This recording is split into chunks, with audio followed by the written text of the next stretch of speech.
Almost immediately after being sworn in as the 47th president of the United States, all eyes were on Donald Trump's executive orders, including the prospect of 25% tariffs on imports from Canada.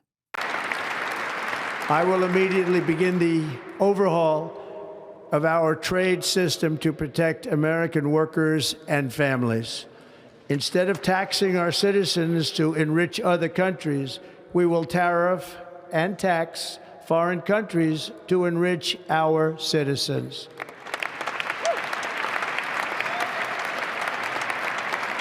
For this purpose, we are establishing the External Revenue Service to collect all tariffs, duties, and revenues. It will be massive amounts of money pouring into our treasury, coming from foreign sources. The American dream will soon be back and thriving like never before. Right after the inauguration, our contributor Wyatt Sharpe joined us from Washington for more on those announcements. Yeah, well, we're expecting that there could be close to 200 executive orders on everything ranging from the border immigration and the fentanyl pouring in to the United States to Donald Trump's idea of changing the name of the Gulf of Mexico to the Gulf of America. We are learning, though, that the tariffs might not be one of the executive orders that Donald Trump decides to draft, at least on day one. That doesn't necessarily mean it's not going to be a priority for him, but that 25% tariff threat isn't something that we're looking at in the distant future. But then on the other side, when we're looking at immigration, Donald Trump, of course, has previously said that he will do whatever it takes and spend however much money is needed in order to fulfill his mass deportation efforts. So certainly those are all things that we're going to be watching for. We also discussed the reaction to Canada avoiding tariffs, at least for now.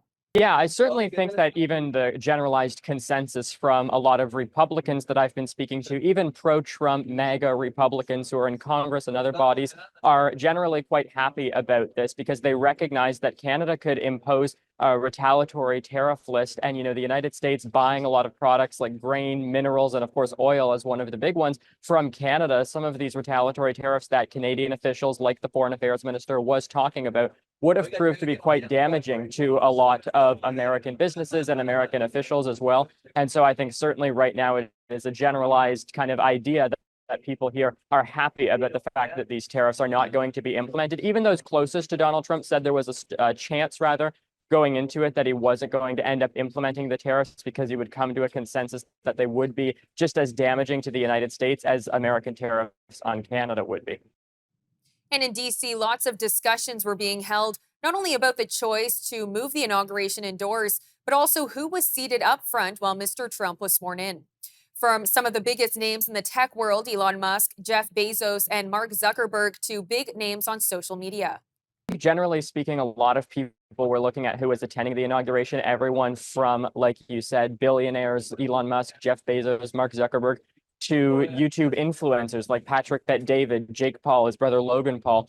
And then if we're looking at Washington itself and kind of how it's been shaping up, of course, the inauguration got changed, upended really last minute on Friday as it got moved to an indoor ceremony. And then, of course, a lot of people are speculating. I mean, it's cold in Washington, but it's not necessarily that cold to postpone something like an inauguration that millions of dollars would be poured into and a lot of effort would have been poured into. And so there was a consensus here, I think, among a lot of people that people were kind of speculating. Maybe it was a security concern. Maybe it was Donald Trump's kind of concerns around crowd sizes, although the press secretary, Caroline Leavitt, who is the incoming White House press secretary, said that all of those are completely unsubstantiated claims, and it was totally to do with some of the frigid temperatures that we're seeing here in D.C.